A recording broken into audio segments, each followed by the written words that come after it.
His stand-up comedy, his observations.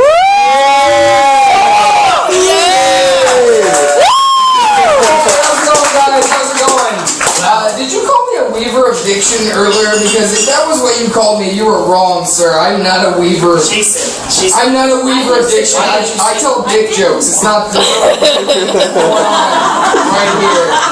Okay, so yeah, I'm Joe. This is my first time ever doing stand-up comedy. So bear with me. I say, there's the door. So go ahead if you fucking know why you go ahead. So, without further ado, okay, as a comic, okay, everybody has a thing, a shtick, you know, like, oh, you're a fat comic, so you talk about how fat you are, you know? You have a weird voice, so you talk about that, or fuck it, you got 7 toes, you want to talk about that shit, fine. For me, the thing that sets me apart from stand-up comics, I think, is this thing. Right here. I've got the kind of love child of Woody Allen / the dude. Right here, like, you know, I don't know how it happened, but there was some butt sex and the doctors were amazed and they were like, oh my god, it's a boy, it's a miracle. I told my mom that joke earlier and she said, which one am I, Woody Allen or the dude? I was just like, throwing that one in there. But, so I want to talk to you guys about God. Okay, let's talk about God. Always a funny subject. Okay. So the Bible says that God made man in His own image, right? That man is the perfect creation, the final step. There's nothing after that. So let me ask you something. If that's true, doesn't that mean that God has the lowest self-esteem on the fucking planet? I mean, look at me. No, look at me. Like, look at these fucking hands right here. I'm 5'10". My girlfriend has bigger hands than I do by a long shot. Not even funny. She's got like an extra digit compared to mine. It's fucking ridiculous. I've got the fucking paws of a gremlin or some shit, like a badger claw. I'm trying to be a musician for 5 years. Like fucking, oh, I can do a 5 interval gap. Fuck that. No, I didn't get that shit. None of us did. Fucking. Speaking of God, like, you know that when the Immaculate Conception went down, you know, because that's what happened, went down. When the Immaculate Conception went down, you know that the first person to call bullshit, not Joseph, of course, because we all know that Joseph was probably a pretty easygoing guy. Oh, yeah, you're pregnant. It's God's? Oh, well, that's a relief. That's great. I thought you just fucked some guy and you just got pregnant. That's good. But no, her friend Rhonda. Oh yeah, you all know Rhonda. Rhonda. Okay, her idolized friend Rhonda was sitting there going, oh, she had a baby. And it was from God. She got pregnant by God, right? Yeah, and she's a virgin. Let me tell you something. If she's a virgin, I'm a virgin, okay? And anal counts, baby. Anal counts. That is not even different, baby. You think that God gave you that baby? I'm pretty sure my man Darrell gave you that baby. Darrell God didn't give me no fucking babies. So, you guys heard about how in New York they just legalized gay marriage, right? Yeah. Thank you. I was really worried that I was going to have to make a joke about all you guys being Mormon or something. Prophet. No, I was really happy about that because when Prophet, you know, in California, my little brother's gay, and he was really disappointed about that. You know what I mean? He was so psyched about it. He was like, finally, you know, and then now he's in New England, so he's much closer to New York. So I'm sure he's going to go off and get married right away, which is still stupid. But I asked him one time on the phone after I heard about this. I was like, I just want to know now that it's becoming a thing. It's the thing. How do you feel about me, your brother? How do you feel about me using the word faggot? How do you feel about me using the word fag? How do you feel about that? And he looks at me and he goes, I wouldn't be like angry, but I would be disappointed. And I looked at him and I was like, oh, I'm sorry, bro, but that is pretty much the gayest thing that you could say in response to that question. You're disappointed? Why do you get angry at me? Why do you fucking punch me in the face? I'm your brother. That's what it's for. You think that, like, if Mao Zedong had been disappointed the People's Revolution never would have happened?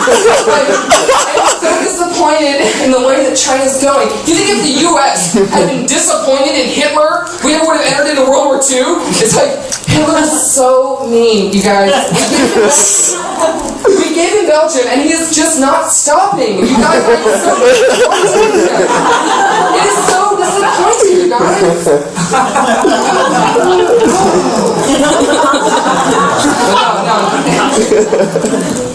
And that's fine. He can be disappointed. That's cool. But I mean, okay, look. There is a supremacist for everything. And that does not disinclude gays, okay? Because my brother actually is a little bit of one of these, but not quite. He's a gay supremacist, okay? And I'm going to tell you exactly why. Well, here's what gay supremacists will do. You're walking up to your friend, you know, some hot chick, you're friends with her, you want to bang her, you're friends with her, and you walk up to her, and she's chatting with her gay friend, you know, doing her thing. And you walk up, and he looks at you, and without even saying hi, without even saying hello, he looks at you, and then he looks at Susan, and he goes, "Oh my God, Susan. Do you see that sweater? Oh my God, that is green with blue. He is such a man. Can you even believe that shit? He's a fucking man. I can't even believe that shit." And I'm like, well, okay, and it's even worse when it's your girlfriend too. Your girlfriend's talking to some guy, and they're like making fun of you straight to your face about your clothing. And I'm like, why are you dating me? If you have such a big problem with green on blue, why the fuck are you dating me? Okay? Like, really? But, okay, so, let's talk about weed. Just real quick. Smoke weed.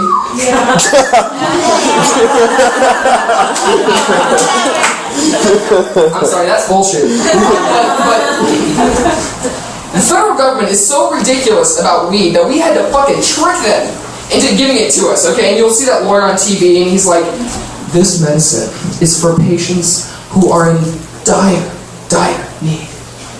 And then they show you like 3 or 4 people, like, you know, in a row that like really do need it and really could use it, and you're like, fuck, man, why would the federal government ever not give them weed? But the reality of the situation, the reality of Prop 215 is very, very different. You go into the clinic and you're like, "My knee hurts. Bad.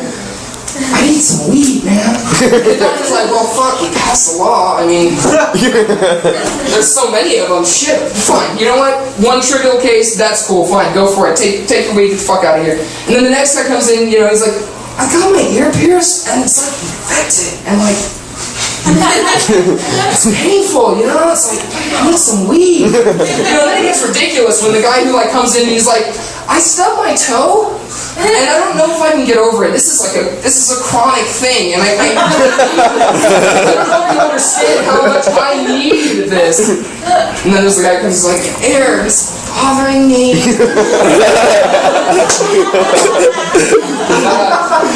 I think I'm probably getting close to my time here, so I'll just finish it off with this. I was going out with a girl a few years ago. Not my current girlfriend, she loves this shit. But I was going out with a girl a couple of years ago. You know what I'm talking about? I was about to go down. Whoa. Ooh. Right? I'm doing this thing. You know the belly creep where you're like, "Hey."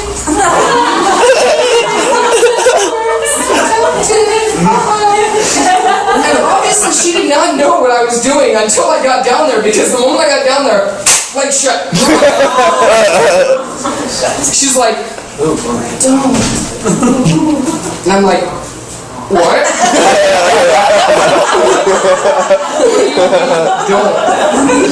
Like, why would you ever say don't? Why would you ever not want someone to do that to you, okay? Seriously, people pay for this. People pay for this.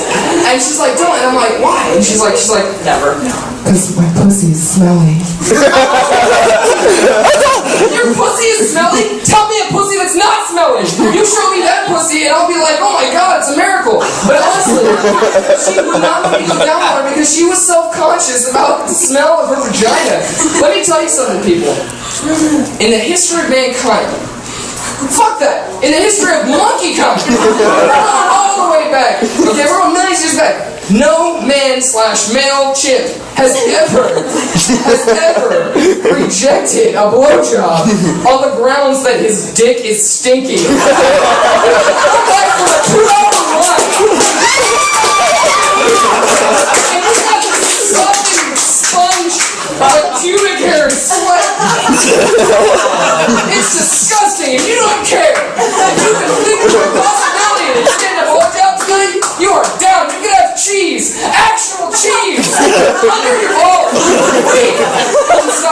stop you though. It'll be great. It's fucking mayonnaise for a week. Why not? Fuck it.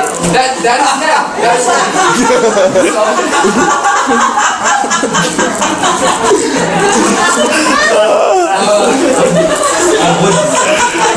my piece. I'm done. Good night, folks. It's been great.